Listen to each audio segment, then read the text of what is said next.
He querido un poco responder a tres preguntas, plantear tres preguntas, intentar responder a tres preguntas, que son ¿qué es la Unión Europea? ¿Cuáles son las características del ordenamiento jurídico de la Unión Europea? ¿Y qué papel juega la traducción jurídica dentro de la Unión Europea? Porque todos nosotros, vosotros y todos nosotros, a la vez que somos ciudadanos de un pueblo, por ejemplo, al estar en Soria, he estado hace poco en Caracena, que es un pueblo que me encanta, se puede ser de un pueblo, en este caso Caracena, de una ciudad, Soria, de un país, España, pero también se es ciudadano europeo, ciudadano de la Unión Europea. Y la peculiaridad de esta organización jurídico-política y la peculiaridad de su sistema, de su ordenamiento jurídico propio, influye e incide en la vida diaria de todos nosotros, no solo como traductores, sino también como ciudadanos. Entonces creo que para ser ciudadano traductor, es necesario un poco conocer cuál es el marco general de por qué a lo que este marco respecto al cual me he planteado estas tres preguntas, ¿no? Entonces, ¿qué es la Unión Europea? Como he dicho, es una organización jurídico-política de carácter internacional muy sui generis, muy especial, que se diferencia de las organizaciones internacionales tradicionales. Como sabéis, las organizaciones internacionales nacieron realmente más o menos en el siglo XIX, eran organizaciones sectoriales, por ejemplo, sobre las telecomunicaciones o la organización de la Unión Postal, sobre temas concretos. Pero las organizaciones internacionales importantes son un producto del siglo XX y dentro de estas y surgieron realmente como consecuencia de la Segunda Guerra Mundial, del desmoronamiento que supuso para Europa y para el mundo la Segunda Guerra Mundial.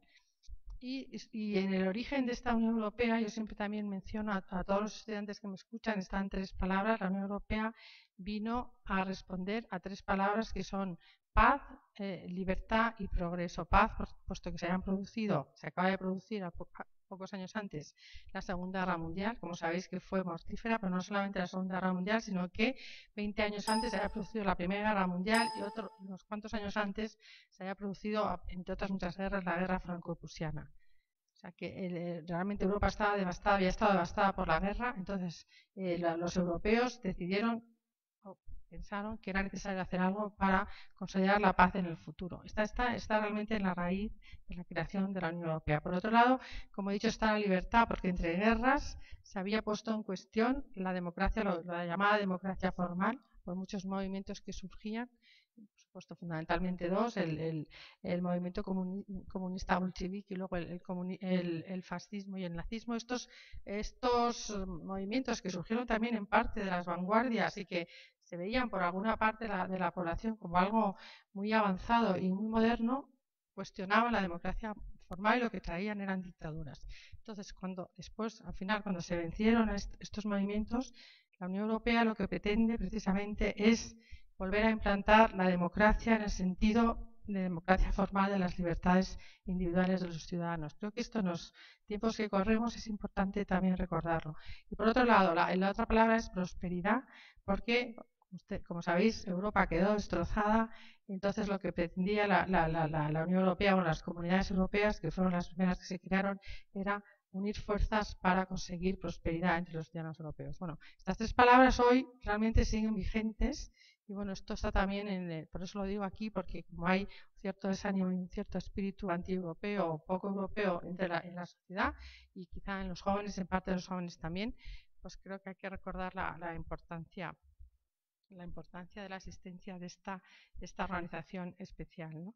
Bueno, después de la Segunda Guerra Mundial, primero lo que surgió fueron las organizaciones euroatlánticas, las llamadas organizaciones euroatlánticas, que eran la Organización Económica de la OECE, que era la Organización Europea de Cooperación Económica, que surgió, como sabéis, a raíz del Plan Marshall, porque los americanos se dieron cuenta de que Europa estaba destrozada y a ellos les convenía, frente todavía como el mundo se dividió en dos bloques y a la presencia muy fuerte de los comunistas en Europa. Ellos querían, por un lado, desde un punto de vista político, que vivieran y resistieran las democracias formales y por otro lado les convenía también por razones económicas y de mercado que Europa fuera un buen mercado y económicamente funcionara y por eso se creó el Plan Marshall a que España no accedió, puesto razones políticas y para la distribución y la cooperación dentro de esta gran ayuda americana se creó esta organización, la OCDE, entonces se llamaba, y después en 1960, cuando ingresaron Estados Unidos y Canadá, se convirtió en lo que hoy es conocido como OECD. Esto se creó en el año 48. Bueno, la otra gran organización euroatlántica es la OTAN, como sabéis, que se creó en el 49, es una organización de tipo militar, también respondía a las mismas premisas de la Guerra Fría, ¿no? Luego están las otras organizaciones ya no euroatlánticas, sino organizaciones más propiamente europeas, que son el Consejo de Europa, que no hay que confundir con el Consejo de la Unión Europea ni con el Consejo Europeo de la Unión Europea, que también se creó por esos años, al término de la Segunda Guerra Mundial, en el año 49, que era una organización tradicional en la que se promovía la cooperación en temas concretos entre los Estados. Y como todas las organizaciones internacionales, como las anteriores que he mencionado y lo que es ahora las organizaciones de la ONU, el producto de la organización internacional, el acto jurídico que producen estas organizaciones es lo que se llama tratados, que es lo mismo que convenio o acuerdo. El convenio o acuerdo es una manera de llamar al tratado, en principio, en general, es el mismo tipo de acto jurídico, que es la voluntad de los estados representados por sus embajadores en cooperar en determinados ámbitos. Pero ese acto jurídico resultante, que es el convenio o el tratado, no tiene un efecto directo, una aplicabilidad inmediata en los Estados miembros, sino que tiene que pasar por el filtro de los parlamentos nacionales, algunos de los cuales deciden no aplicar, no darle efecto a este texto que previamente han firmado los gobernantes, ¿entendéis? O sea, que hay tratados firmados y rubricados por los políticos y por los ministros de Asuntos Exteriores que luego no llegan a formar parte del ordenamiento jurídico porque el Parlamento Nacional a posteriori decide no lo aprueban.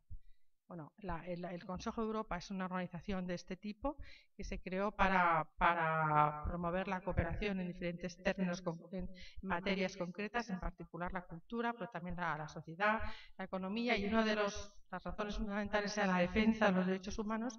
Y como sabéis, uno de los convenios más importantes que resultó de este Consejo de Europa, que se creó, como he dicho, en el año 49, fue el Convenio de Roma, el Convenio Europeo de Derechos Humanos y Libertades Fundamentales, en el que se instituyó un mecanismo para proteger, para salvaguardar de tutela jurídica de las supuestas violaciones que se creen de los derechos humanos, que es el Tribunal de Derechos Humanos, del que habréis oído hablar, que está en Estrasburgo, la Comisión de Derechos Humanos, que también está en Estrasburgo, que forma parte del entramado de esta organización internacional. Pero insisto, esta organización internacional es una organización internacional clásica, cuyo producto son los tratados. También se ha creado dentro de estas organizaciones internacionales la OSCE, que es la Organización para la Cooperación y la Seguridad en Europa, que se creó a raíz de, sois muy jóvenes y no lo conoceréis, el Acta de Helsinki, que se fundó en el 75, que era un acta en que los estados acordaban defender los movimientos que intentaban defender los derechos humanos dentro de los estados del Comecon, de los estados bajo la órbita soviética. Bueno, esta es otra organización internacional, también clásica, pero luego llegamos al tercer tipo de organización internacional, al segundo tipo de organización internacional europea, que es la Unión Europea.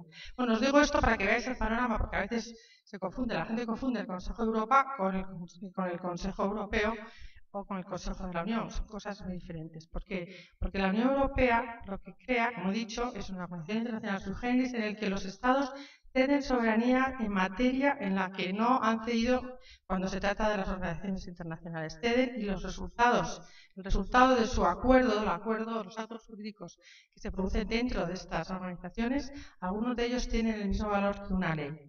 Son de aplicabilidad inmediata y de efecto directo. Esto es lo que define a la Unión Europea. Y por eso la Unión Europea es una organización que está a medio camino entre una organización internacional, porque no todos los actos que salen de la Unión Europea tienen este carácter de ley general, el mismo rango de una ley nacional. Hay otros actos que no lo tienen, que siguen teniendo el valor del tratado tradicional de las organizaciones internacionales. O sea, que la Unión Europea es una especie de figura jurídica híbrida que fundamentalmente es sui generis porque tiene un componente muy fuerte, como si dijéramos, de un Estado federal o cuasi federal, que mantiene rasgos de la organización internacional clásica. Y desde la creación de las primeras comunidades en el año, como sabéis, de la primera comunidad, que fue la del carbón y del acero, que entró en vigor en el año 52, desde ese momento ha habido una tensión entre los partidarios de ir cada vez progresando, avanzando más hacia una unión más profunda hasta llegar a un auténtico Estado federal, los Estados Federados de Europa, y los que quieren que siga teniendo este componente nacional de respeto a la soberanía no ceder absolutamente toda la soberanía, sino solo alguna parte de la soberanía, o sea, mantenerse un poco a medio camino entre como una organización internacional clásica de alguna manera, ¿no? O sea, que esta tensión entre los proeuropeos y los euroescépticos que se llaman ha existido desde el principio, desde la creación de la primera comunidad y sigue manteniéndose hoy en día, porque como sabéis hay tensiones y sigue manteniéndose esto hoy en día también, ¿no? Entonces, lo que caracteriza a la Unión Europea frente a las organizaciones internacionales clásicas es que hay una cesión de soberanía, una atribución de competencias en ámbitos en los que no se producen otras organizaciones y hay una creación de un ordenamiento jurídico propio independiente de esta institución, del ordenamiento jurídico de los Estados miembros.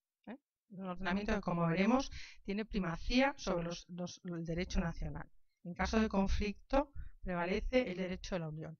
Pero, como insisto, es un sistema de atribución de competencias. Para que exista la Unión Europea, para que existan las competencias comunitarias, tiene que haber habido antes una atribución previa de los Estados para ceder soberanía en este campo concreto. No es una competencia total en todos los ámbitos, como ocurre con los Estados nacionales, ¿no? O sea que es siempre una institución que requiere esta atribución previa de competencias. La atribución de competencias se efectúa a través de los tratados por los que se fundan las comunidades. El último tratado, como sabéis, ha habido varias revisiones, es el Tratado de Lisboa. Ahí es donde se establece qué competencias se atribuyen y en qué ámbitos, ¿no? Creo que esto lo tenéis que tener claro porque influye cuando traduzcáis textos comunitarios, tenéis que tener presente esto, que no vais a encontrar una amplitud de temas regulados por el derecho comunitario, pero siempre tiene que haber esta previa atribución de competencias. Es muy importante, aunque bueno, ahora lo desarrollaremos. Entonces, también cuando hablo de competencias tengo que recordaros que ahora en el último tratado se ha aquilatado un poco, antes nosotros en los anteriores tratados, las primeras versiones no existía, ahora ya se establece específicamente que la Unión Europea tiene el tratado se habla de 3 tipos de competencias: las competencias exclusivas de la Unión Europea, como pasa en los estados federales, sabéis que hay unas competencias exclusivas del Estado nacional y otras competencias exclusivas de los estados federados, algunas compartidas. Bueno, pues hay competencias exclusivas en las que solamente se pueden crear actos jurídicos en esos ámbitos. Lo pueden regular solo las instituciones comunitarias, por ejemplo, como ocurre con la unión aduanera, la política comercial. Son temas que los estados, la política comercial, por supuesto, cara al exterior, lo que es la relación con otros estados terceros, ahí es la Unión Europea la que tiene el monopolio de la legislación, que es competencia exclusiva. Luego hay competencias compartidas, otros ámbitos en los que se han atribuido competencias, pero considerando que los dos, tanto las instituciones europeas como los estados, deben colaborar. Un ejemplo sería la política agrícola común. Luego están lo que se llaman competencias de apoyo, que también es interesante para vosotros, porque vosotros estamos aquí en una universidad en el ámbito de la educación. Son competencias en las que los tratados dicen que los estados pueden impulsar, fomentar la actuación de las instituciones europeas, pueden apoyar, complementar, pero no, la competencia es exclusiva de los estados, no las instituciones europeas. ¿Entendéis? Por eso la cultura es un caso, la educación es otro. Las instituciones europeas lo que pueden hacer respecto a la educación es facilitar, fomentar, impulsar una serie de temas, pero no pueden realmente legislar, establecer las normas básicas en este se llama las competencias implícitas, que el Tribunal de Justicia ha desarrollado diciendo que cuando las instituciones europeas, pero bueno, ellas quizás más complicado, tienen competencias en determinado ámbito, también tienen las competencias necesarias para llevarlo a cabo. Hay una cláusula de flexibilidad que dice que la Unión Europea cada vez se interesa por más respecto, por ejemplo, del mercado interior, no están unas competencias atribuidas exclusivamente, hay una posibilidad, si el Consejo lo aprueba, de que la Unión actúe en el marco de este. Pero bueno, en fin, esto ya para que veáis si oís hablar de la competencia subsidiaria o de la cláusula de flexibilidad, se refiere a esto. Luego, por último, tenéis también que ver que existe el principio de proporcionalidad, de subsidiariedad, de proporcionalidad. Es un principio en los tratados que las instituciones europeas solo actúan de aquella manera o en aquellos ámbitos en los que hay un valor añadido a los estados, pero si no supone un valor añadido, no debe actuar, no debe intervenir. De subsidiariedad que está desde el principio de los tratados y que ahora, con el último tratado, el de Lisboa, se ha acentuado todavía más porque existe un mecanismo por el que los parlamentos nacionales pueden decidir cuando las instituciones están decidiendo regular dentro de sus competencias, siempre dentro de las competencias, a los parlamentos nacionales pueden decir no nos parece que esto sea suficientemente respetuoso del principio de subsidiariedad, ustedes no deben regular. Existe ahora esto es una novedad, la posibilidad de que los parlamentos les digan a las nacionales, les digan a las instituciones europeas, ustedes no pueden regular, no pueden legislar en estos temas. ¿No? Esto es para que veáis la complejidad de las competencias y cómo es el entramado constitucional o constitutivo de las instituciones europeas. Y he dicho que tienen estas competencias atribuidas concretas y que algunos de sus actos, esta es una de las características, la otra característica es que una parte de los actos tienen efectos como una ley nacional, una ley que es, como sabéis, una norma de valor general, que son algunos de los actos, solamente los reglamentos, algunas directivas, no todos los actos, ¿no? Pero estos actos que tienen el mismo valor, tienen este valor porque tienen, como he dicho, estos dos conceptos, tienen un efecto directo, una aplicabilidad inmediata, es decir, que los ciudadanos, tanto los ciudadanos como las instituciones y como los jueces también tienen que aplicar estas normas aprobadas en Bruselas y por eso existe la traducción. Por eso existe la traducción, otra de las diferencias de las instituciones europeas con las organizaciones internacionales clásicas, como en la ONU solamente hay, como sabéis, 6 lenguas oficiales, en cambio aquí necesariamente tiene que haber tantas lenguas oficiales como los estados desean, porque son los estados, al firmar el tratado clásico que se llama Acta de Adhesión para entrar a formar parte de la Unión, los que deciden cuál es la lengua oficial que ellos quieren. España dijo en su momento que era la lengua, el español.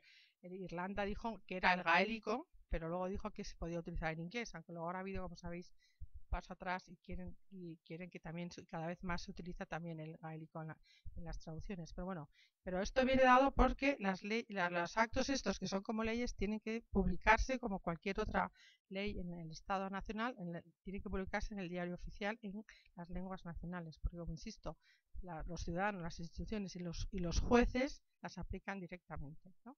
Ya he dicho que la otra característica es la primacía del derecho de la Unión respecto del derecho nacional. En caso de conflicto, el derecho comunitario prevalece, ¿no? Como veis, bueno, esto no sé si os sirve, yo creo que os puede servir para cuando traduzcáis textos de la Unión Europea, tenéis que tener estas dos nociones, que es una organización internacional sui generis, que existen estos conceptos de efecto directo, de primacía del derecho comunitario, de las competencias, los diferentes tipos de competencias. Luego tenéis claro que para dar vida en la práctica, para la realización de estos actos jurídicos procedentes de esta organización internacional tan complicada, pues también el sistema normativo, de producción normativa de la Unión Europea, pues también es muy complicado. Y el propio proceso de elaboración de las leyes, que ya en un país es complicado, como sabéis en España, los que lo deciden el Congreso, luego va al Senado, las comisiones, primero es muy complicado en la comisión, en las instituciones, en la Unión Europea todavía es más complicado, es complicadísimo.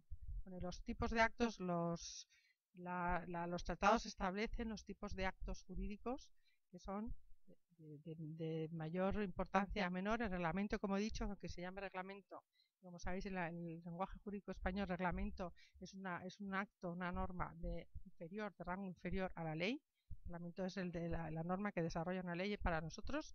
En cambio, en las instituciones europeas es la norma de mayor valor, que es la que se parece más a la ley de los Estados miembros, ¿no? La que tiene el efecto directo y es la que se aplica, tiene vigencia, valor universal, se aplica a todo el mundo y tiene efecto directo. Luego están las directivas, lo que se llama directivas, que son normas que se parecen un poco más a los tratados tradicionales, porque la Unión Europea las elabora, pero luego tienen que pasar por el tamiz de los parlamentos nacionales, ellas las tienen que incorporar, lo que se llama transponer o incorporar al ordenamiento jurídico. Las directivas solo dan establecen las normas, las grandes líneas del contenido de la norma y luego deja a un margen de apreciación a los estados ponen como mínimos, digamos, y luego los estados las aplican según entienda el Parlamento Nacional. Lo que pasa es que el Tribunal de Justicia en determinados casos ha establecido que algunos tipos directivos tienen efecto directo cuando no son muy claras el mandato que allí se establece, cuando no están sometidos a ninguna condicionalidad. En fin, hay una serie, toda una jurisprudencia sobre el efecto directo de algunas normas de las directivas. Pero en principio las directivas tienen que ser incorporadas para ser aplicables y aplicadas, tienen que pasar por el tamiz del Parlamento Nacional. Luego están las decisiones, que son las que están dirigidas a un destinatario único, que son vinculantes, obligatorias, pero están dirigidas a un Estado determinado o a una persona física o jurídica determinada. Luego hay otros tipos de actos que no son vinculantes. Eso está establecido en el tratado para que veáis la enorme complejidad que supone cuando traduzcáis. Y yo creo que tenéis que tener todo esto presente, no sé si os sirve, pero bueno, en cuanto a las instituciones, y ya acabo con esta parte y luego ya paso un poco más rápido, aunque a lo mejor os interesa más de la traducción. Como sabéis, como digo, el sistema institucional de la Unión Europea es muy complejo. En realidad es como si hubiera, ahí, bueno, como en todos los estados, hay un poder legislativo, un poder ejecutivo y un poder judicial. Lo que pasa es que en la Unión Europea el poder ejecutivo es bicéfalo, digamos, es doble, y el poder legislativo también es doble. Las principales instituciones de la Unión Europea son, bueno, y además están así en los tratados, empiezan a regular por orden de preferencia. La primera, el Parlamento Europeo, pues, la representación de los ciudadanos europeos. Al principio no se elegía por sufragio universal, ahora ya cuando se creó las primeras comunidades, la de la CECA y luego la Comunidad Económica Europea y la Euratom, la de la energía atómica, no se elegían por los parlamentos, se elegían no directamente por los ciudadanos. Ahora, como sabéis, se elige por sufragio universal, aunque cada país es una circunscripción única. Y los parlamentarios, los diputados, se agrupan por ideología política y no por origen por origen nacional, ¿no? Eso también lo sabéis. Bueno, el Parlamento. Luego está el Consejo, que se llama Consejo de la Unión Europea, que en realidad son la reunión de los ministros del ramo. El conjunto de los ministros, por ejemplo, de Agricultura, es el Consejo de la Unión. Eso es en realidad, que son el Consejo. Luego está la Comisión, que el Consejo representa a los Estados, el Parlamento a los ciudadanos, y la Comisión representa el interés comunitario, porque tiene la iniciativa, lo que se llama la iniciativa comunitaria. Todas las normas tienen que salir de la Comisión, es la que propone las normas, aunque ahora también en el tratado, porque cada vez hay este intento de democratizar más la Unión Europea. En el Tratado de Lisboa hay una posibilidad de que un número creo que es 1 millón de ciudadanos puedan proponer una norma. Pero bueno, esto es una novedad. En principio, el que tiene el monopolio de la iniciativa legislativa es la Comisión. Bueno, esas son las tres. Y luego está el Tribunal de Justicia, que tiene un papel muy importante, que no juzga de todos los temas. El Tribunal de Justicia solo juzga de aquellos temas que son de competencia comunitaria, para los que los Estados han cedido soberanía y que han atribuido competencia. No juzga de todos los temas, solo de los temas de comunitarios. Eso tenéis que tenerlo claro, ¿no? El Tribunal de Justicia, ante cada vez el número de recursos cada vez mayores los que tiene que conocer, pues ha creado un tribunal que se llama el Tribunal General, para descargarla, y él conoce algunos asuntos, los asuntos menos importantes, el Tribunal de Justicia de los más importantes. Incluso también se han creado recientemente, se pueden crear tribunales especializados. El que se ha creado es el Tribunal de la Función Pública Europea, que es para conocer los asuntos, las reclamaciones de los funcionarios, las quejas que podemos tener los funcionarios frente a las instituciones europeas. El Tribunal General, en inglés se llama General Court también, pero en inglés se llama Tribunal de Justice. El Tribunal de Justicia nuestro, el principal, se llama Cour de Justice. Eso es para que veáis, ahí también puede haber alguna confusión. El Tribunal de Justicia originario es Cour de Justice en francés, pero el Tribunal que ha llamado general en Francia es el Tribunal de Justicia. No sepáis. El Tribunal de Justicia ha tenido una importancia muy grande porque desde el Tribunal de Justicia siempre se ha hecho una interpretación que se llama teleológica, que es una interpretación que los jueces del Tribunal de Justicia Europeo lo que han hecho es interpretar, dirimir los conflictos que se han producido entre Estados, entre los ciudadanos y los Estados, bueno, entre las instituciones europeas, que es de lo que conocen, en el sentido cada vez más de afianzar y de profundizar en la integración europea. Ha sido un factor realmente de integración europea. Y una cosa muy importante en el sistema judicial jurisdiccional de la Unión Europea es lo que se llama la cuestión prejudicial.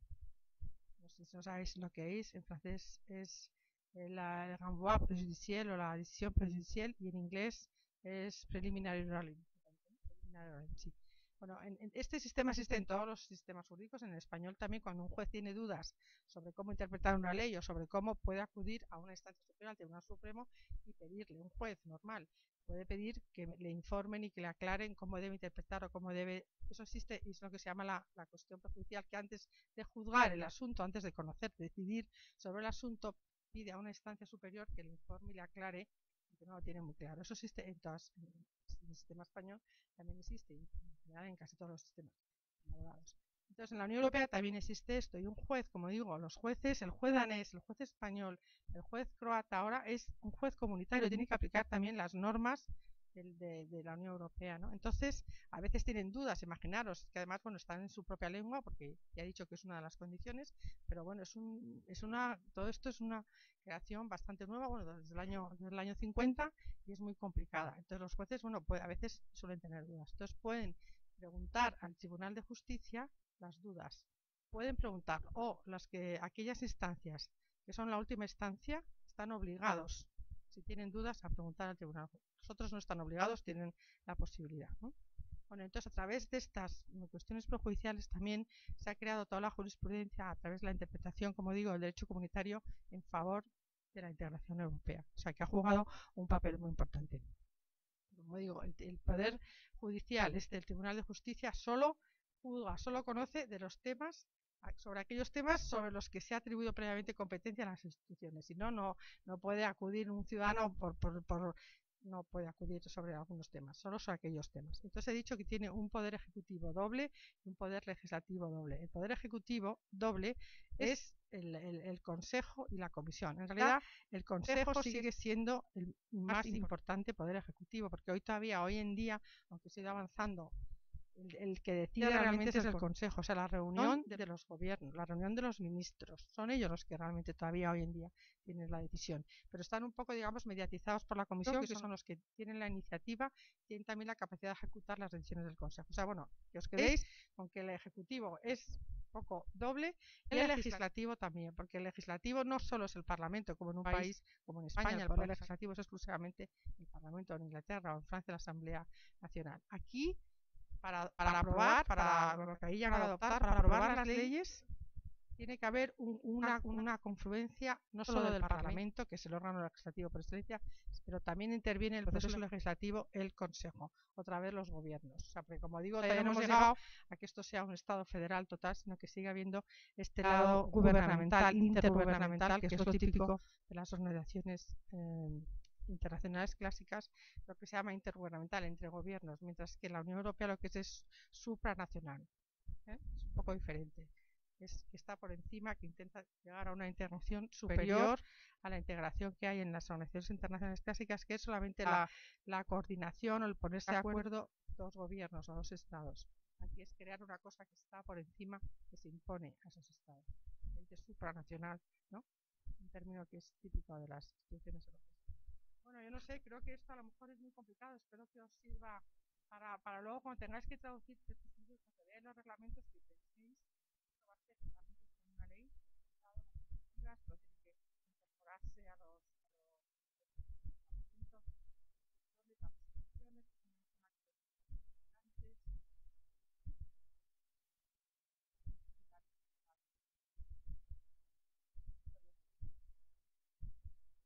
yo también quería hablaros un poco de qué es la traducción jurídica dentro de la Unión Europea.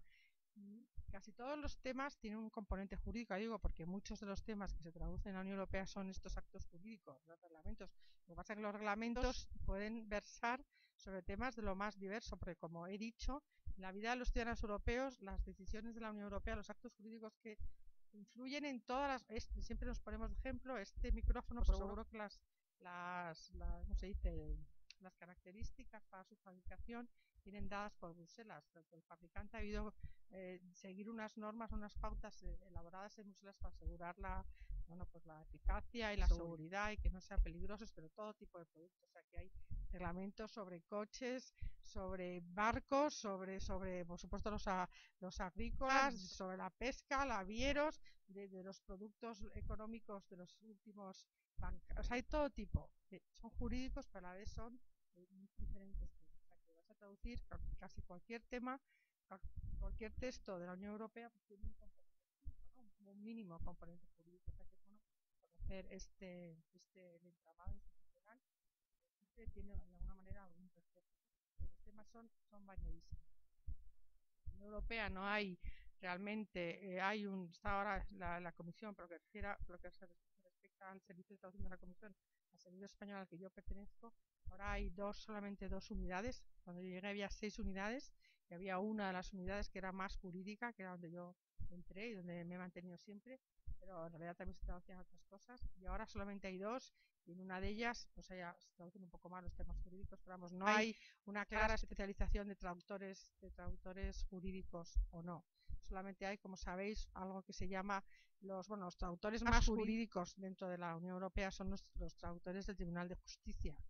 Ahí traducen todos, lo que traducen fundamentalmente son sentencias o los dictámenes de los abogados generales, que sabéis que es una figura que existe en el Tribunal de Justicia tomada del derecho del Consejo de Estado francés y del derecho administrativo francés, que son como unos no son jueces, sino que aunque son juristas, que informan antes de que los jueces juzguen. Cuando están en un asunto, ellos hacen un dictamen, un informe que los jueces no tienen por qué seguir, pero bueno, que tienen una importancia jurídica, puesto que son gente muy expertos y que desarrollan el tema desde un punto de vista jurídico, y generalmente se tiene en cuenta la opinión de estos, lo que se llama abogados generales, cosa que en España no existe esta figura, como digo, está tomada del derecho administrativo francés. Bueno, allí los juristas, además los traductores más jurídicos en la Unión Europea son los traductores que trabajan para el Tribunal de Justicia, que está en Luxemburgo, y para ser traductor del Tribunal de Justicia hay que tener una formación jurídica. Para ser traductor en las demás instituciones no hace falta, no se exigen. Para el Tribunal de Justicia sí que se exige, ¿no? Luego en el Consejo existe lo que se llaman juristas lingüistas, que son 2 por país, que no se necesita tener formación jurídica, aunque en general la tienen, y son los que un poco, una vez que el reglamento se ha traducido en el servicio, en la comisión, y se pasa al Consejo, porque la comisión prepara el texto, pero como he dicho, el que decide luego es el Consejo y el Parlamento, el Poder Legislativo. Entonces ellos se reúnen para ver que no hay mucha discordancia entre las diferentes versiones lingüísticas. Sabéis que ahora son 24 lenguas oficiales, entonces se reúnen los juristas lingüistas de cada. A veces es complicado, porque yo he estado en reuniones donde había conceptos jurídicos que, por ejemplo, los finlandeses decían: nosotros no podemos traducir esto, porque no existe en finlandés. No, esto no podemos, que no sabemos cómo traducirlo. O sea, que no es tan fácil trasladar, porque el derecho, está muy basado en el derecho francés, también en el derecho inglés, pero claro, los temas jurídicos de los países son muy diferentes y a veces es difícil, ¿no?, traducir, sobre todo si son cosas complicadas, ¿no? Entonces, también esta figura de juristas lingüistas, pero en realidad no existe un traductor jurídico propiamente dicho en las instituciones europeas, excepto, como digo, el del Tribunal de Justicia. Y luego sabéis que hay unos instrumentos que me imagino que conocéis, bueno, aparte de IATE, por supuesto, y Eurlex, que es eso me imagino que lo traducís aquí. Existe también, que siempre hablo también del portal eJustice, eso lo conocéis. Portal o sea, de electrónico, digamos, justicia electrónica. Es un portal que, si os metéis eJustice, sale, y entonces es muy útil porque está en todas las lenguas oficiales, y entonces es como un resumen de lo que son los principales temas jurídicos. Está dividido por temas. Por ejemplo, está el sistema judicial, el parlamento, la quiebra, los testamentos, los notarios, como grandes temas jurídicos, y entonces están explicados brevemente, una explicación sobre cómo funciona en cada uno de los Estados miembros. Y el texto original, por ejemplo, el texto en español, está redactado por el Ministerio de España. Y bueno, los textos Están redactados por, normalmente, el Ministerio de Justicia, por personas que realmente tienen una formación jurídica. O sea que el texto original es totalmente pertinente. Y luego se ha traducido en nuestros servicios, o sea, al español se han traducido las versiones de todas las otras lenguas.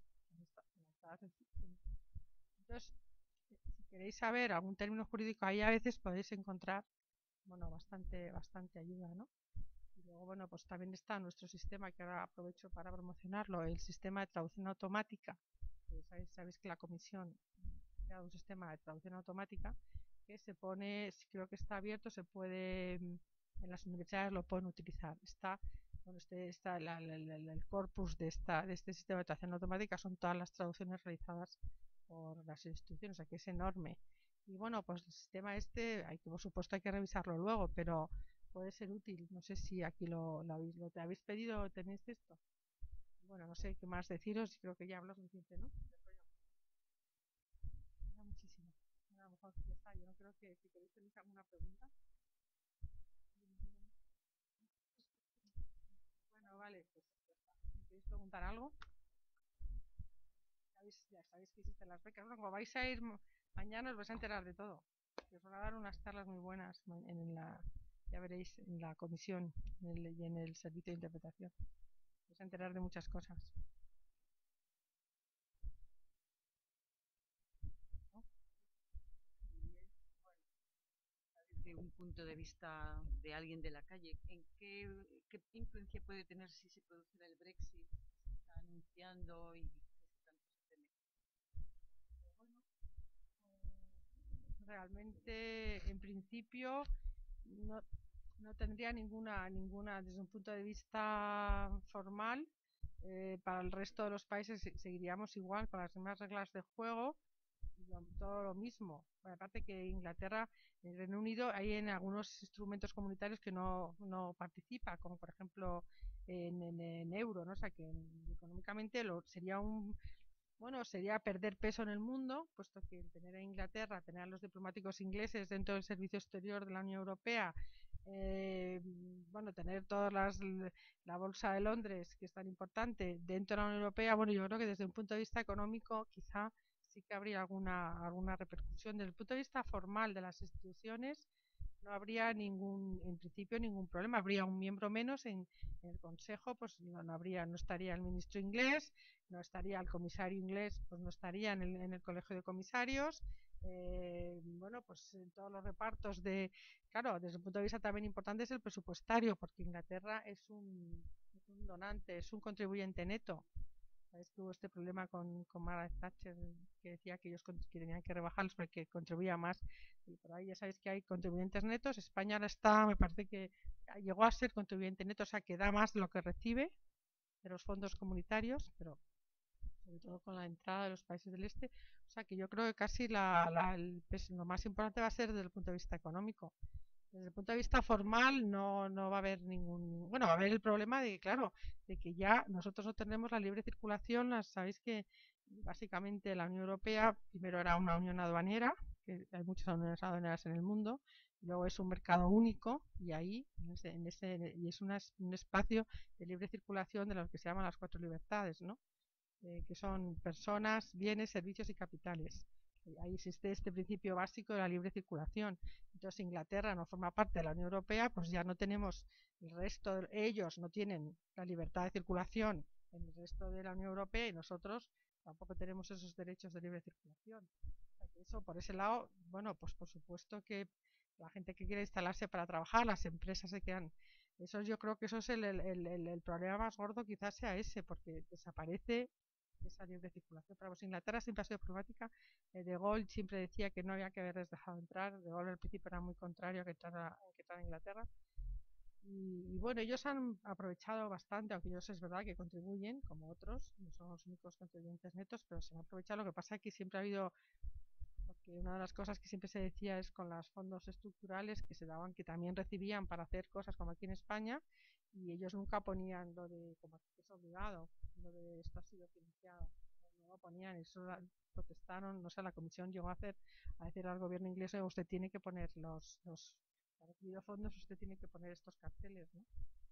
Siempre han estado así, Pero bueno, sí, desde luego yo creo que desde un punto de vista económico, desde el punto de vista de la libre circulación y bueno, y ahora cada vez más además, porque de eso no he hablado, pero de las atribuciones, por supuesto, el derecho civil y el derecho penal eran temas de soberanía típicos de la soberanía que no se transferían. O sea, que no eran competencias que los estados daban a la Unión Europea, pero cada vez se dan ciertas competencias en temas de derecho penal, derecho civil, por ejemplo, que en estos temas de derecho civil y penal que son muy típicos de los estados, de la soberanía de los estados, no es que se igualen o se armonicen las legislaciones, porque es imposible, pero se intenta, por ejemplo, que las sentencias de un país en otro se reconozcan en el otro.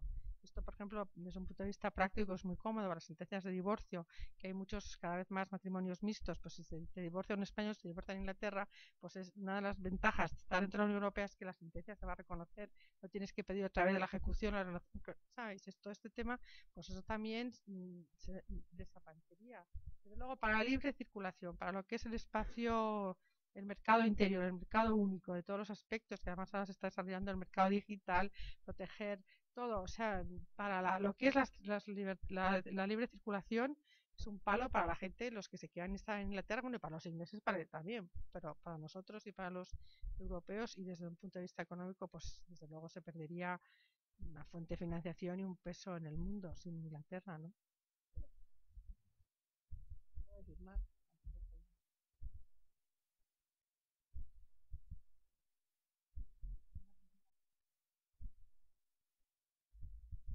Bueno, pues como ya me ha presentado Antonio, obviaré presentarme más. Solamente os quería decir que al igual que Carmen, yo no llegué al mundo de la traducción desde una escuela de traducción, por la razón de que en mi época tampoco existían las escuelas ni universidades. Mi formación es de filología clásica, latín y griego, y allí se traducía bastante, textos clásicos, claro. Entonces, pues la traducción vino como algo automático y también se estudiaban lenguas modernas, el alemán, el inglés, el francés eran casi obligadas. Entonces, con esa formación, pues una salida que yo busqué y que pretendí desde el principio era la traducción. En el centro de traducción, donde llevo trabajando ya 19 años, no llegué, no fue mi primer destino dentro de la traducción, sino que antes había pasado por Naciones Unidas. En Naciones Unidas conocí la traducción, como yo la llamo, a la antigua, la tradicional, en la que se traducía todavía mediante un dictáfono. El dictáfono, la cinta del dictáfono se le pasaba a una mecanógrafa o un mecanógrafo, podría ser también un señor, que la pasaba a la máquina de escribir, todavía no había ordenadores, te la devolvía, el traductor la tenía que corregir si había habido algún error de escritura o algo que él quisiera cambiar. Esa traducción pasaba a un revisor, que era alguien con mucha más experiencia, que la revisaba, se la devolvía al traductor para que éste la viera, la avisara y quizá introdujera algún último cambio, aunque en principio no tendría por qué, y se devolvía al mecanógrafo, que la pasaba ya a limpio, y esa traducción era ya más o menos definitiva y se podía publicar, o si era una carta se podía enviar a su destinatario.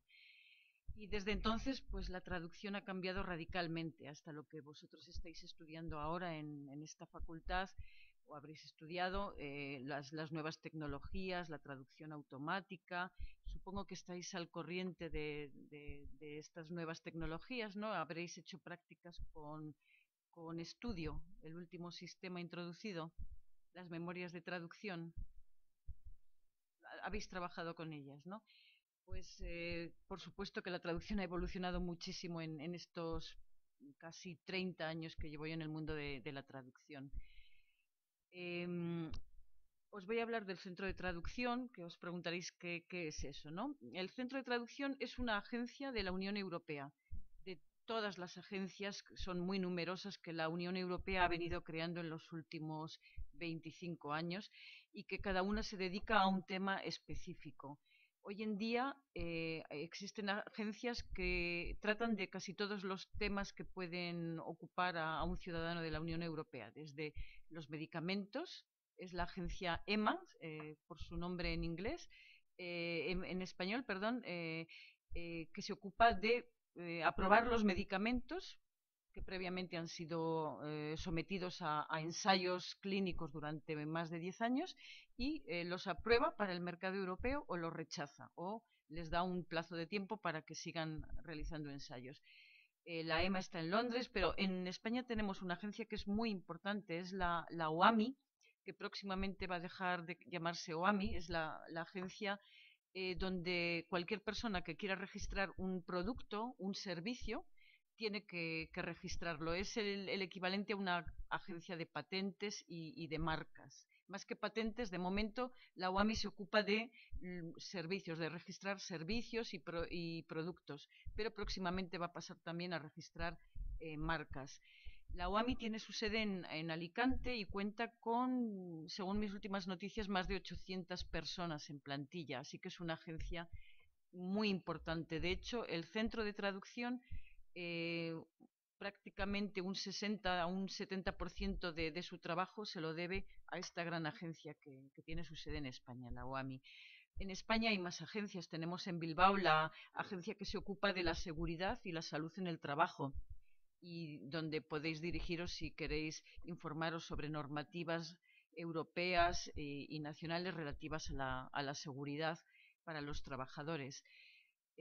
Actualmente el centro de traducción cuenta con más de 50 y tantos clientes. Cuando yo empecé en el año 96, a finales del 96, que llegué a Luxemburgo para trabajar en el centro de traducción, contábamos con muy poquitos, que eran unos 8 o 10 clientes, y hemos ido aumentando la cartera de clientes hasta 50 y tantos. Hablo de clientes porque, aunque no somos una institución o una agencia con ánimo de lucro, no podemos realizar un lucro como si fuéramos una empresa privada, pero sí que trabajamos con la óptica de servicio al cliente. Nuestros clientes pueden ser también instituciones comunitarias. De hecho, para la comisión hacemos lo que llamamos unos documentos que tratan de posibilidad de trabajar en el extranjero para cualquier persona. Ahora no me viene a la memoria cómo se llaman, perdón. Y eso es un encargo que nos da la comisión de forma todos los meses tenemos trabajos de este tipo. Hemos trabajado también muy ocasionalmente para el Tribunal de Justicia. Podemos trabajar con cualquier organismo o institución comunitaria que nos lo pida, pero básicamente nuestro trabajo se destina a todas estas agencias que están repartidas por todo el territorio comunitario. Hay agencias, por ejemplo, en lugares tan distantes como la EIG, que tiene su sede en una de las 3 repúblicas bálticas, que se ocupa de los derechos de la mujer, la igualdad y los derechos de la mujer. Hay una agencia en Creta, que es la agencia que se ocupa de la seguridad de las redes informáticas. Hay agencias que son muy pequeñitas, por ejemplo, la OCBB, que se encuentra situada en Nantes, en Francia, y que se ocupa solamente de patentar las nuevas obtenciones vegetales. Es decir, una persona que crea una nueva variedad de rosa o una nueva variedad de maíz, pues la tiene que patentar si no quiere que ese invento suyo, si lo consideramos un invento privado, lo pueda ser explotado por cualquier otra persona, y para ello lo patenta y sabe que es su derecho de autor, digamos. Es un poquito como un derecho de autor. Os podéis imaginar que teniendo una clientela tan variada, los temas son también variadísimos, ¿no? Y en el mismo día podemos traducir sobre un medicamento o podemos traducir pequeños documentos destinados a la OAMI, que van a aparecer a lo mejor en su página web y que son documentos que contienen 5, 6, 8, 20 líneas nada más. Después hay los grandes informes anuales de cada una de las grandes agencias, que ocupan un promedio de 70 a 100 y pico páginas, que normalmente no los hacemos nosotros en interno. Todo este trabajo se da a traductores externos, o los freelance que habréis oído hablar, que son agencias de traducción. Es muy raro que pueda ser un particular por los requisitos que se les exigen actualmente. Tienen que establecer unas garantías financieras, porque se pueden ser penalizados en caso de error grave en la traducción. Entonces, un particular es muy difícil hoy en día que pueda constituirse en prestatario de servicios. Y hay bastantes agencias que prestan servicios tanto al centro de traducción como a la comisión y al Parlamento, quizá. Estas selecciones se hacen mediante un procedimiento de selección pública en la que los aspirantes a prestar servicios envían su candidatura con los traductores de que ellos disponen para hacer frente a el trabajo que nosotros les podamos dar.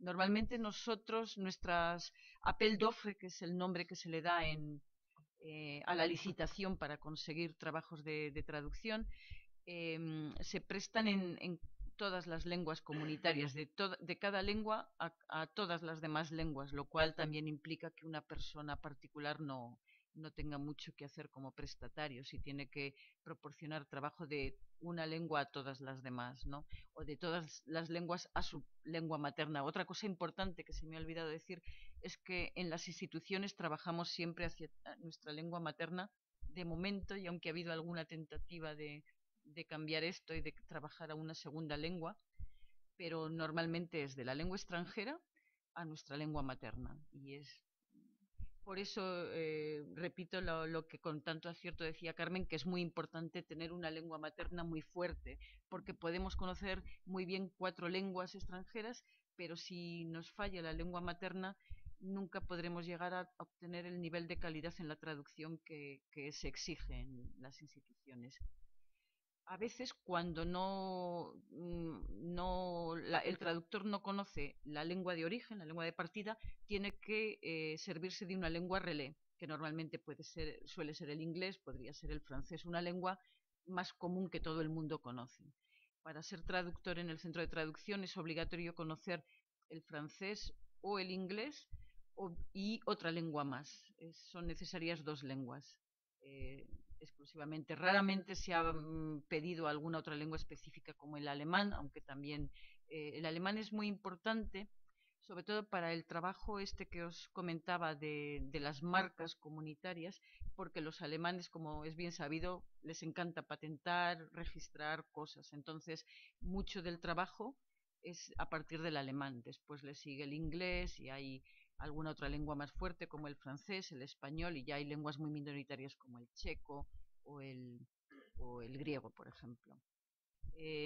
Nuestro trabajo semanal se podría dividir en un 40, 50, 60% de trabajo para esta gran agencia que es la OAMI, que pasará a llamarse EUIPO, aunque el nombre todavía está en discusión y no parece que no se ponen de acuerdo, porque hay la perspectiva de que se debería traducir el nombre de la agencia a cada lengua de cada país miembro, y está la perspectiva de dejar un solo nombre, sería EUIPO, y así no hay líos y confusiones en cuanto al nombre de la agencia, porque la verdad con 50 y tantas agencias la cuestión de los nombres empieza a ser un poco liosa, ¿no? Y es posible confundir una agencia por otra si uno no está muy atento.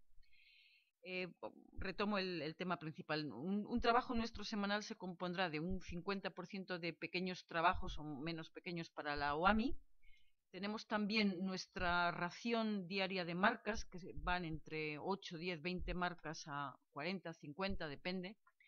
Después hay pequeños documentos que pueden ser de cualquier agencia, y de vez en cuando nos viene algún gran informe que ha sido traducido en externo. Todos los documentos que tienen más de 4, 5, 6 páginas se dan a traducir en externo.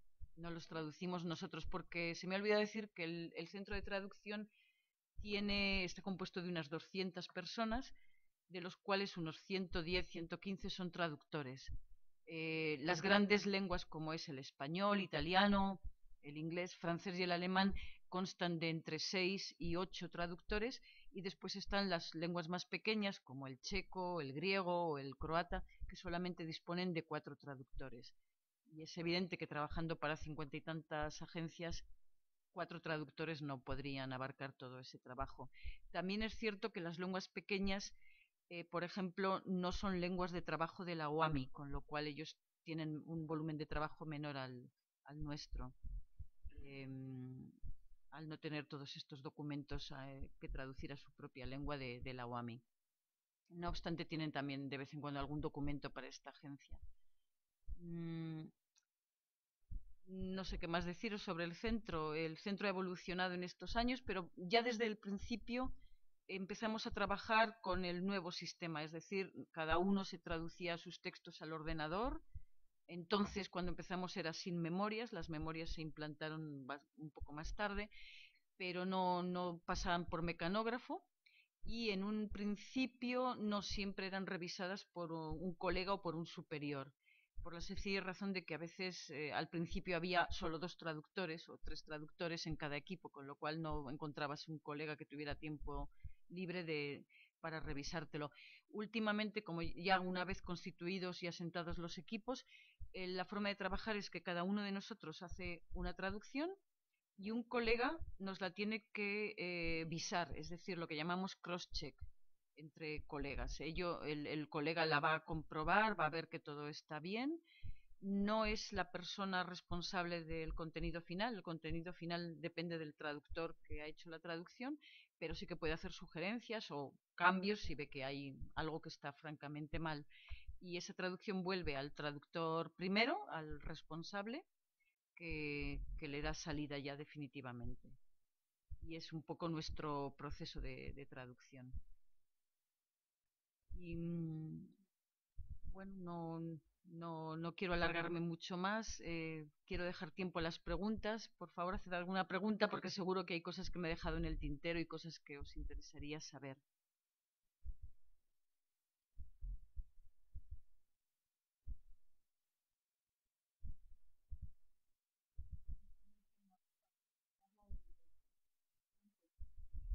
Antes, al hablar de las instituciones, efectivamente, de las agencias descentralizadas a las que pertenece como ya he explicado, son agencias, son más como de gestión, ¿no? Sobre temas y de estudio, de análisis, no son normativas o en algún aspecto, de temas muy concretos, y cuántas hay, como 50 y tantas. En España también existe la Agencia de la Pesca, que está en Vigo, y hay muchísimas sobre temas muy variados. Entonces, todos los documentos que generan esas agencias, hay que traducirlos, van al centro de traducción, que se creó para eso, para traducir los textos procedentes de esas agencias, puesto que se consideró que los servicios centrales, los que yo pertenezco de la comisión, pues ya no podían hacerse cargo, ¿no? Pero para que veáis un poco, porque ya habla que son 6, 7, en la comisión, la Dirección General de Traducción, que está dividida por departamentos, por lenguas, casi todos los departamentos tienen máximo 60 traductores. Cuando yo llegué al año 87 éramos 100 traductores españoles. Y ahora hay 60 por lengua, excepto las 3 llamadas lenguas procedimentales, que son el inglés, el francés y el alemán, que son 120. Las demás son 60, porque son muchísimos, ¿no? A los que hay que añadir los traductores del Parlamento, los del Tribunal de Justicia, los del Consejo, los del Comité, los 2 órganos consultivos de los que no se ha hablado, que es el Comité de las Regiones y el Comité Económico y Social. O sea que en total son 4.000 y pico traductores en todas las instituciones, son muchísimos, y unos 1.000 intérpretes. Realmente es el servicio de traducción más grande del mundo, el servicio de traducción en su conjunto de todas las instituciones, ¿no? Y nosotros también tenemos un sistema, cada vez se hace más freelance, porque como sabéis hay una serie de recortes también en la comisión, entonces no se quiere reducir. Ahora la idea es reducir un 5% de todo el personal de las instituciones europeas, también entre los traductores. Entonces eso hace que la gente se va jubilando y no se van reponiendo las plantillas realmente, ¿no? Al 100%. Entonces cada vez hay un número mayor al principio de envíos a traductores externos, freelance. El español tradicionalmente, como éramos 100 cuando yo entré, casi no se mandaba nada. Ahora cada vez se manda más, y en conjunto en la comisión se manda como un 26% de los textos a traducir fuera. Y tal y como está el sistema ahora en la comisión de licitaciones, todo se hace por concurso público. Solamente se puede ser ahora contratista freelance con la comisión después de haberse presentado a un concurso público, a una licitación, y haberla ganado. Entonces cada X años, cada 4 años así, se publican las bases del concurso, las condiciones. Entonces, en principio, la comisión todavía hoy en día está abierto tanto a personas físicas como jurídicas, y algunas personas físicas son contratistas freelance en la comisión, porque allí solamente te piden, o sea, están por lenguas, o sea, se piden traductores al español, al alemán, también a veces generales, y a veces también se hacen concursos, licitaciones para textos de carácter jurídico de carácter económico o técnico, o sea que a veces también se especifican, ¿no? Pero siempre en principio las lenguas maternas. Y por ahora todavía no sé si va a cambiar porque se está estudiando mucho, pero está abierto tanto a personas jurídicas como físicas el poder ser contratista en la comisión. Porque las agencias realmente es un régimen un poco especial. Son agencias descentralizadas, forman parte, pero es un régimen especial. Sí, todo es un poco especial, ¿verdad? Es un poco diferente. Sí, y también trabaja a pequeña escala. Otra cosa importante de saber es que a nuestros traductores freelance los tenemos que evaluar, sobre todo en el caso de que hayan presentado una traducción de muy mala calidad, con errores manifiestos, contradicciones, no respetando los reglamentos, si se ha citado un reglamento y el traductor lo ha traducido como le ha dado la gana, entonces estamos obligados a dar un -1. Ese -1 implica que ese traductor se le va a pagar en principio ya más tarde y seguramente con una penalización por los errores cometidos. Ese -1 no depende solo del traductor que ha revisado esa traducción, sino que pasa después por otro colega suyo que lo tiene que visar, confirmar o rechazar, y después por un comité interno al CDT, al centro, que también va a mirar si verdaderamente está justificado un -1 en ese caso o no lo está. De la misma forma que podemos otorgar también un +1, lo cual implica que ese traductor o esa agencia va a escalar posiciones, va a tener una situación preferente para otorgarle sucesivos trabajos de traducción, puesto que tenía una calidad sobresaliente con respecto a la media o con respecto a todos los demás. Y es un poquito la forma en la que tenemos que trabajar, obviamente porque no con 6 traductores españoles que éramos hasta ahora, últimamente somos 7, no hubiéramos podido hacerlo de otra forma. Bueno, mañana, cuando vayáis a Bruselas os va a hablar, seguramente en estas visitas siempre nos hablan un representante de la unidad que gestiona los textos freelance, ¿no? No sé si ha sido, pero explicará muy bien, como veréis, eso está bastante bien solucionado en la comisión porque se habla, como sabéis, bueno, sabéis que en el mundillo de la traducción se habla mucho de las agencias, sobre todo con relación a la directiva esta de los derechos, la interpretación y la traducción en los procesos penales que muchas comunidades autónomas ¿cómo se dice? Subcontratan a agencias la traducción y la interpretación en los procesos penales y ahí hay abusos, se supone que falta de calidad y tal, ¿no? Y es que en la comisión, que como digo, un 26% se externaliza, pero hay una unidad y muchas personas que gestionan eso, que es lo importante, muchos de ellos traductores que gestionan preparación de la licitación, de las bases, examen, evaluación de las candidaturas, de ver que cumplen las condiciones, una evaluación a posteriori, se les da también mucha documentación, hay una comunicación entre esta unidad y los traductores freelance, o sea que les pueden dar pues documentación si tienen dudas, en fin. O sea que hay todo un apoyo administrativo desde la comisión, desde este servicio que tiene unos cuantos empleados, muchos de ellos traductores. Quiero decir que esto es un poco como debe ser. La externalización no es mala en sí, o sea, es buena porque además pues es una manera de dar también trabajo al sector en cada país, al sector de la traducción, a vosotros. Externalizar quiere decir que se da trabajo a los traductores de los países, pero claro, tiene que haber un control y una preparación tiene que haber todo un proceso también, que es lo que a lo mejor, claro, se supone tener unas plantillas también, que no que traduzcan, pero que gestionen esas traducciones externas. Requiere un mínimo de gestión y de control previo y a posteriori, ¿no? Y también un sistema de evaluación que se evalúa primero según el resultado de la licitación, el que ocupa el número el mejor, los mayores, el que tiene más puntos en primer lugar. En teoría hay que llamar al que está en el primer lugar y si no contesta o no está ocupado, llamas al segundo, esto es la obligación.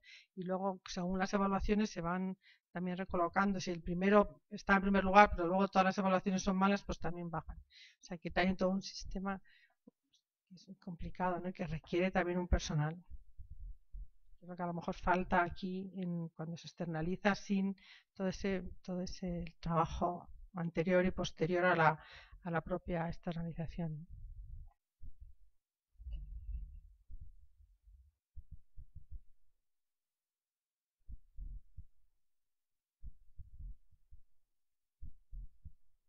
tema de las lenguas cooficiales, que bueno, no lo he mencionado, en la Unión Europea solo hay un servicio, hay un departamento de español. Dentro de los servicios de traducción hay departamentos lingüísticos en que están las lenguas cooficiales. Lo que pasa que con el gobierno de Zapatero, el gobierno español pidió que se le diera un reconocimiento de alguna manera a las lenguas cooficiales. Y el gobierno español lo solicitó y se le concedió, pero lo que se le concedió no es que fuera, por supuesto, lengua oficial, sino que los ciudadanos se pudieran dirigir a las instituciones en estas lenguas cooficiales. Entonces eso es lo que hay.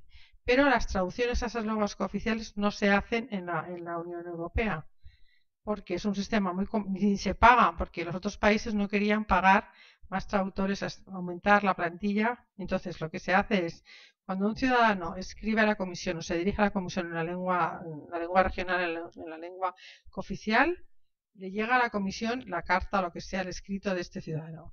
La comisión la manda a la embajada, lo que se llama representación permanente de los Estados miembros del Reino de España ante la Unión Europea. Cada Estado miembro tiene la representación permanente que forma parte del Consejo, porque como digo, ahí son los gobiernos, ¿no? Bueno, entonces se manda la representación permanente a la embajada, digamos, de España ante la Unión Europea, que no se llama embajada porque no es un país extranjero de la Unión Europea, que formamos parte, somos como parte integrante de los Estados miembros. La embajada, esta representación permanente, la manda a las autonomías. Allí se traduce al español. Vuelve a la representación permanente, vuelve a la comisión. La comisión contesta en francés o en español, o como conteste. Entonces, la respuesta en una de las lenguas oficiales por parte de la comisión vuelve a ir a la representación permanente, a la autonomía la traduce a la lengua cooficial, vuelve a la comisión la traducción y entonces se manda a la persona. Este es el sistema que hay ahora.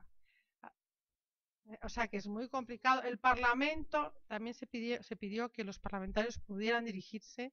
O sea, el gobierno español lo pidió a todas las instituciones, al Consejo, al Parlamento y a la Comisión, a las grandes instituciones. La Comisión estableció este sistema, ¿no?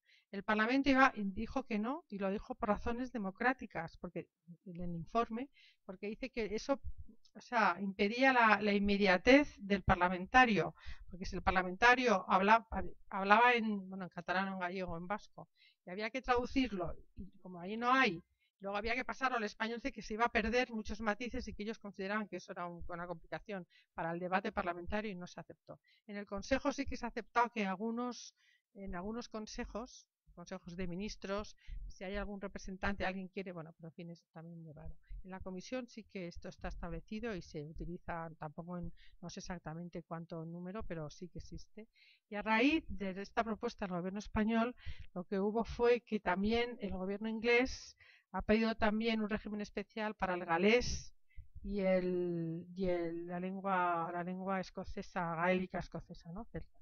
Entonces también hay pero menos, pero también hay alguna posibilidad de que los ciudadanos y luego y después de esta petición del gobierno español es cuando el gobierno de Irlanda ha querido que el gaélico también tenga más voz y ha pedido ellos en el tratado de adhesión dijeron que su lengua oficial era el gaélico, pero bueno, que temporalmente que iban a pasar, que con el inglés les bastaba. Pero era como una especie de condición suspensiva, que en cualquier momento podían pedirlo y efectivamente ahora cada vez hay un departamento de gaélico mayor en las... Lo que hay es en España, hay donde yo trabajo, que es la representación de la Comisión Europea en España, que es una especie de oficina en todos los países miembros. Luego están las delegaciones, lo que se llaman delegaciones de la Comisión, que están en los países terceros, o sea, en Estados Unidos, en Suiza, en China, en las organizaciones internacionales, en la ONU hay lo que se llama delegaciones de la Unión Europea. Y aquí en España, en los países miembros, hay representaciones de la Comisión Europea y del Parlamento en el país miembro, ¿no? Pues aquí es como un centro, donde yo trabajo es como una especie de centro de unión entre las instituciones, la Comisión en concreto, y la sociedad española, los ciudadanos, las instituciones y los políticos a todos los niveles.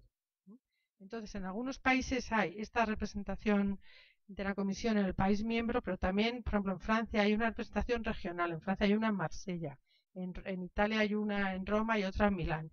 Y en España hay también una representación regional en Barcelona. Y allí, cuando el gobierno del señor Zapatero, consiguieron que el traductor que está allí traduce al catalán. O sea que hay un traductor que traduce al catalán, pero realmente pero solamente allí en Barcelona, porque en el resto de las instituciones no se traduce a las lenguas.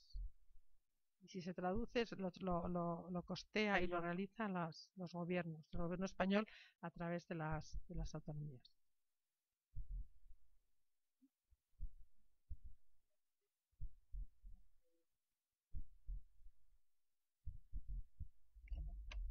Podéis ver la mayor parte de las agencias descentralizadas. Algunas os sonarán de la televisión, por ejemplo, el famoso Frontex, que se está haciendo cargo de la crisis de los refugiados en parte, ¿no?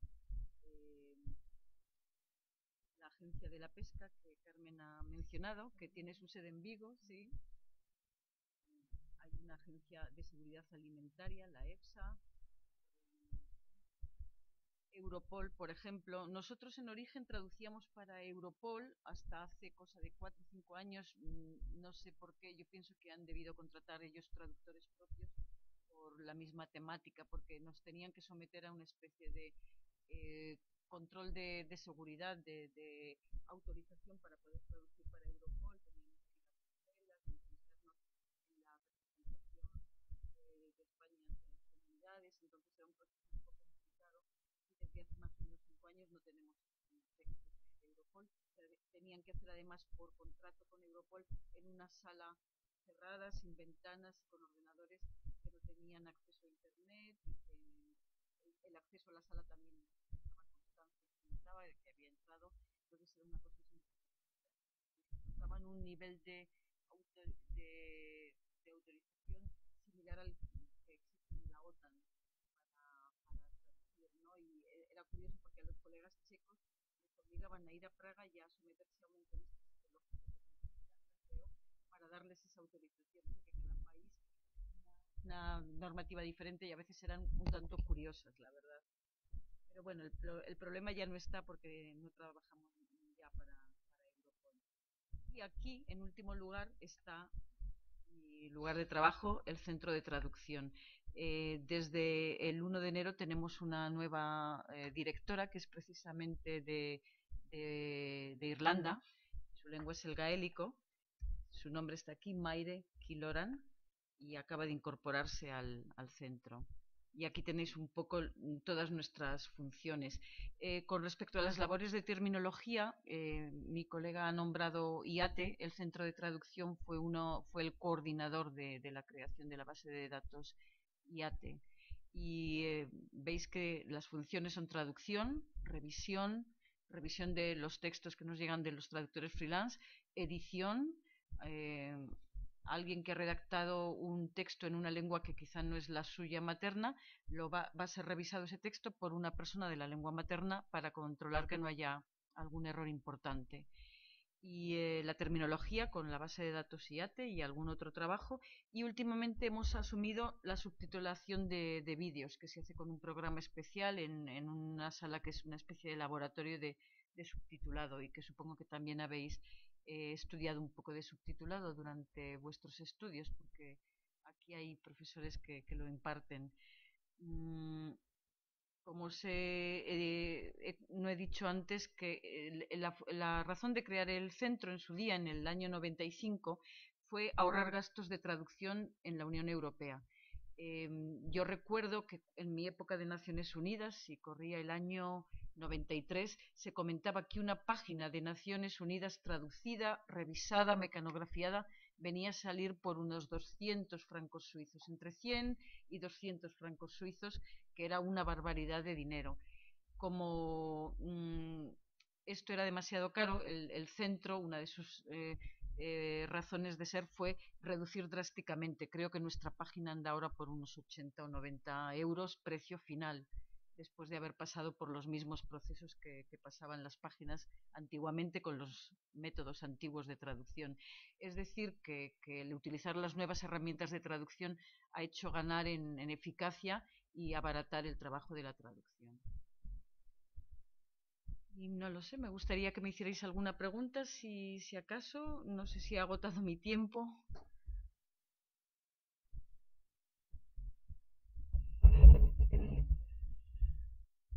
mientras ellos piensan en alguna pregunta, a mí se me ocurre una que es doble. El,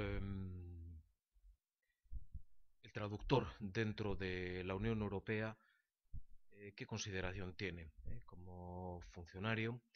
Y por otra parte, ¿hay alguna diferencia desde el punto de vista estatutario entre el traductor de la Comisión Europea y el del Centro de Traducción de los órganos de la Unión?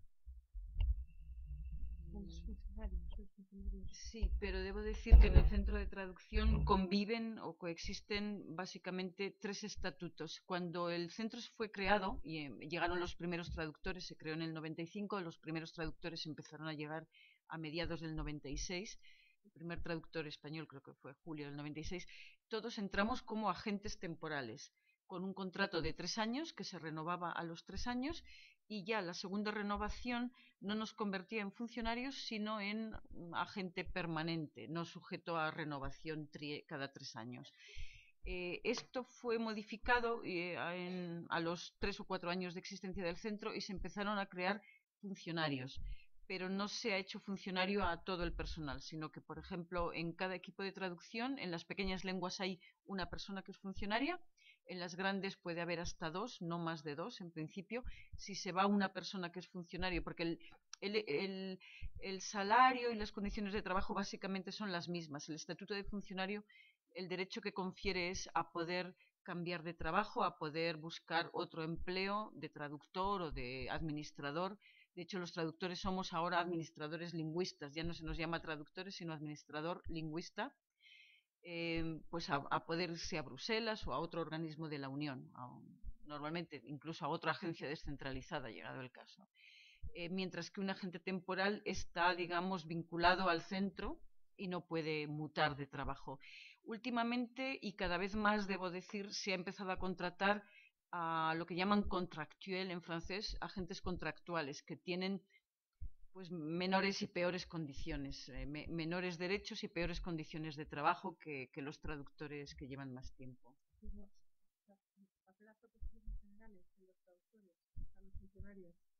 No, es para interno al centro. Es un poco diferente. Sí. Las agencias tienen un régimen diferente, no son igual que los funcionarios generales de la Unión Europea, de la Comisión en este caso, ¿no? Entonces ahora el traductor, cuando yo entré, era el mismo nivel salarial, la misma categoría que cualquier otro funcionario con nivel de titulación universitaria, o sea, el grado máximo que es el A. Éramos igual, pero cuando yo entré nos llamaban LA, que era Linguistic, A Linguistic, pero luego desapareció y ahora yo en mi hoja de paga aparece AD, que es administradora, como cualquier otro administrador. O sea que desde hace unos años se ha equiparado totalmente el traductor al administrador del nivel máximo A. Entonces ahora podemos optar un traductor como es AD, como cualquier otro que trabaje en competencia, en agricultura, en cualquier otro servicio, incluso servicio jurídico, pues optar a cualquier plaza que se publique, ¿no?, dentro de la comisión. Lo que pasa que, bueno, normalmente no, pues te cogen o no te cogen, porque claro, si quieren, si es en agricultura, pues a lo mejor prefieren a uno que sea ingeniero agrónomo, que haya trabajado en temas, en fin, depende. Pero en teoría ahora estamos equiparados igual dentro de la comisión, somos idénticos, o sea, estatutariamente somos funcionarios de nivel A, igual que el resto de funcionarios A. Pero bueno, siempre los consideran, bueno, en el fondo, eso es a nivel estatutario, el mismo salario, las mismas condiciones, la misma categoría, todo, ¿no? Lo que pasa es que ellos te ven un poco, sí, como ellos son los que deciden, y entonces, bueno, pues lo que es la labor del traductor, ¿no? Pero a nivel estatutario, ahora somos exactamente igual que los administradores AS, los que han entrado con titulación universitaria. Y a nosotros la diferencia, en realidad, a los traductores se nos piden 2 lenguas, como has dicho, ¿no? A los administradores se les pide solo otra lengua además de la materna. Y a nosotros siempre se nos ha pedido 2. Ahora cada vez más a los administradores también les está exigiendo una segunda lengua, o sea, no solo una, pero antes nosotros teníamos que tener 2 lenguas, aparte de la materna, y ellos solo una. O sea Esa era una diferencia que era, o sea, te exigían por esa parte, te exigía título universitario más 2 lenguas, y ahora les exigía título universitario más una lengua, lo que pasa es que los exámenes eran diferentes. Entonces era el examen para traductor y o sea el examen para administrador, pues jurídico, económico o general, ¿no? Pero la categoría estatutaria es la misma. Somos funcionarios. Ahora, y lo que pasa es que ahora también existen los agentes temporales, que es un personal también estatutario que se parece mucho al funcionario con algunas diferencias, pero en la comisión también existe. Pero esos son como digamos dentro del estatuto de los funcionarios europeos, o sea que los funcionarios son los agentes temporales, pero cada vez hay más, por ejemplo hace poco, pues hace 2 años o 3 años se inventó como una nueva categoría que era como gente contratada que se lanzó, que no sé si os enteraría, es una convocatoria para enviar currículos. ¿No? Entonces se ponían en una lista porque las unidades, como ya digo, que hay esta reducción de personal y no se convocan tantas oposiciones como antes, había unidades administrativas en la comisión que no tenían, que necesitaban funcionarios. Entonces hicieron como una especie de llamada de concurso ahí, de concurso de oposición de gente que mandara los currículum para poder llamarles para un tiempo determinado. O sea, como digamos, contratados temporales para 3, 4 años. Y eso antes era impensable porque entrabas de funcionario o de agente temporal, pero en principio era para siempre. O sea, cada vez se está flexibilizando más un poco. Vamos, esto es excepcional. No era ni concurso, no era concurso, fue una idea, pero como necesitaba una especie de convocatoria y sí, no fue, se debió hacer a través de EPSO, pero no era solo mandar los currículum y ellos sobre el currículum decidía el servicio si les convenía contratar a esa persona o no por un tiempo breve. Eso ha sido una novedad, pero en fin, es realmente excepcional. Solamente añadir que normalmente si alguien quiere empezar en el mercado de la traducción para la Unión Europea, tiene interés en seguir esta página de EPSO, porque normalmente incluso nosotros, el centro de traducción, los agentes contractuales que podamos contratar en el futuro, tienen que haber pasado un concurso EPSO y haberlo pasado con éxito, claro. Entonces es como el marchamo de calidad del traductor, al menos haber pasado este concurso EPSO para poder ser contratado por una institución. Y estas listas EPSO que se forman, que se constituyen, pueden ser explotadas por cualquiera de las instituciones, igual la Comisión, que el Parlamento, que el Tribunal de Cuentas Europeo, con sede en Luxemburgo, que el Centro de Traducción, pueden llegar y pedir que una persona EPSO que esté en la lista y que no esté contratada por otra institución vaya a trabajar por un periodo determinado. Puede ser para cubrir una baja de maternidad, una enfermedad o porque ha surgido un excedente de trabajo que tienen que cubrir y que no les ha dado tiempo de convocarlo como en calidad de funcionario, por supuesto. Entonces, que sigáis esta página. Yo creo que para traductores de español, lamentablemente, no saldrán muchas convocatorias, pero todas las que salgan... ¿Ha habido una última? Están incorporando ahora los que han aprobado, sí. Acaba de haber una. ¿Y se incorporan como? No, se comparan como funcionarios. Era para funcionarios. Sí, porque dentro de EPSO tenéis como dos variantes. Hay EPSO para funcionarios, para constituirse en funcionario, y EPSO para personal contractual. Así que también prestar atención a qué convocatoria es. Solamente son, por supuesto, para traductores, sino para todo tipo de personal, desde choferes del Parlamento Europeo a gente en edificios, administradores, cualquier empleo que la Unión Europea quiera cubrir, se va a contratar a publicar a través de cosa nueva que siempre lo digo también, pero por si no lo sabéis, cuando yo entré se pedía, como he dicho, tu lengua materna más otras 2 lenguas oficiales de la Unión Europea. Podían ser cualquiera, o sea, podía ser griego o italiano en aquel momento, ¿no? Por ejemplo.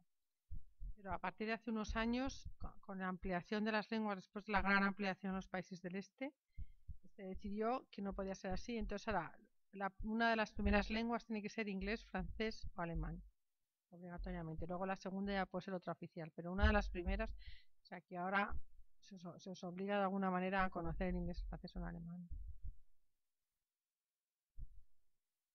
Cuando yo entré, el 80% de los textos estaban redactados en la lengua de partida era el francés. En inglés yo entré en el 87, era el 20%. Ahora es justo al revés. Quizá todavía el francés menos del 20%. El inglés se ha impuesto de manera un poco sorprendente con la llegada de los países del este. No se ha reforzado el alemán, bueno, porque tenían como más vínculos, ¿no? Por el imperio austrohúngaro, en fin, eran países comunistas, pues no.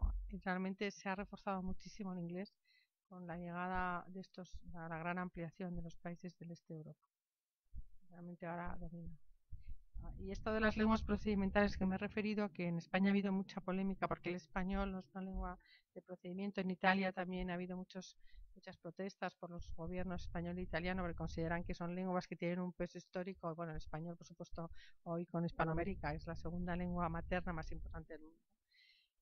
Pero lo que pasa es que, bueno, jurídicamente todas las lenguas son iguales. Solo está el Estatuto de Lengua Oficial, como digo, que lo decide el Estado al adherirse, y todas tienen la misma condición, son el mismo rango, todas son lenguas iguales, en igualdad de condiciones, todas son lenguas oficiales y todas las lenguas oficiales son lenguas de trabajo en principio.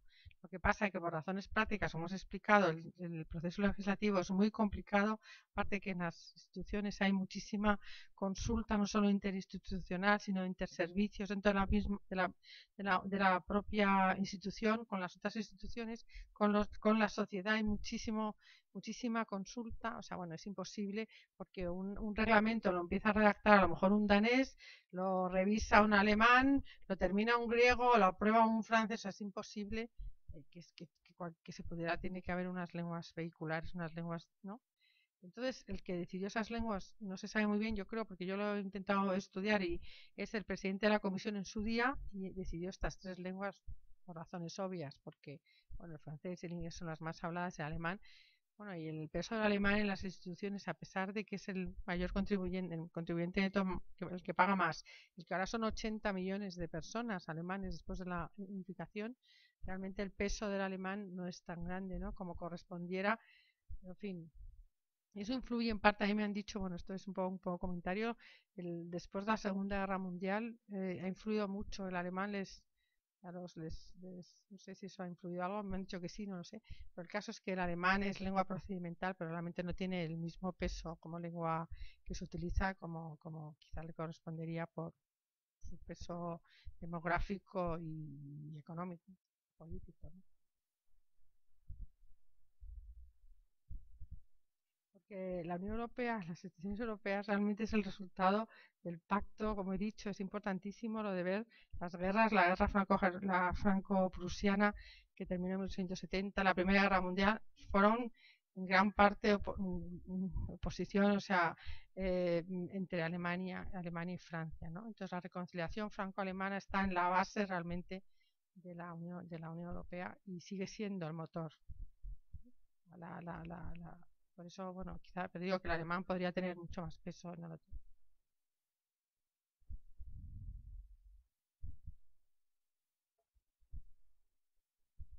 No sé. Bueno.